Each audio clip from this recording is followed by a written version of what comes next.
जो लोग ईमान लाए और अमल नेक करते रहे उनको अल्लाह बहिश्तों में जिनके नीचे नहरें बह रही हैं दाखिल फरमाएगा, और जो काफिर हैं वो फायदे उठाते हैं और इस तरह खाते हैं जैसे हैवान खाते हैं, और उनका ठिकाना दोज़ख है। और बहुत सी बस्तियां तुम्हारी बस्ती से जिसके बाशिंदों ने तुम्हें वहां से निकाल दिया जोर और कुव्वत में कहीं बढ़कर थीं, हमने उनको बर्बाद कर दिया और उनका कोई मददगार न हुआ। भला जो शख्स अपने परवरदिगार की मेहरबानी से खुले रास्ते पर चल रहा हो वो उनकी तरह हो सकता है जिनके आमाले बद उन्हें अच्छे करके दिखाए जाएं, और जो अपनी ख्वाहिशों की पैरवी करें।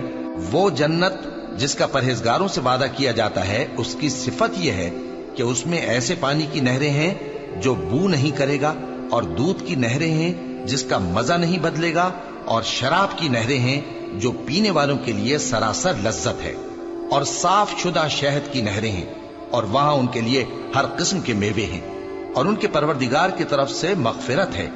क्या ये परहेजगार उनकी तरह हो सकते हैं जो हमेशा दोजख में रहेंगे और जिनको खौलता हुआ पानी पिलाया जाएगा जो उनकी आंतों को टुकड़े टुकड़े कर डालेगा। और इनमें बाज ऐसे भी हैं जो तुम्हारी तरफ कान लगाए रहते हैं, यहां तक कि सब कुछ सुनते हैं, लेकिन जब तुम्हारे पास से निकलकर चले जाते हैं तो जिन लोगों को इल्म दीन दिया गया है उनसे कहते हैं कि भला इन्होंने अभी क्या कहा था। यही लोग हैं जिनके दिलों पर अल्लाह ने मोहर लगा रखी है और ये अपनी ख्वाहिशों के पीछे चल रहे हैं।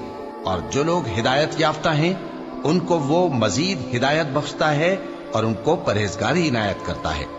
अब तो ये लोग क़यामत ही की राह देखते हैं कि नागहां इन पर आ वाक़े हो, सो उसकी निशानियां सामने आ चुकी हैं। फिर जब वो इन पर आ नाजिल होगी उस वक्त इन्हें नसीहत कहां मुफीद हो सकेगी। बस जान रखो कि अल्लाह के सिवा कोई माबूद नहीं, और अपने कसूर की मुआफी मांगो, और मोमिन मर्दों और मोमिन औरतों के लिए भी। और अल्लाह तुम लोगों के चलने फिरने और तुम्हारे ठिकाने से वाकिफ है।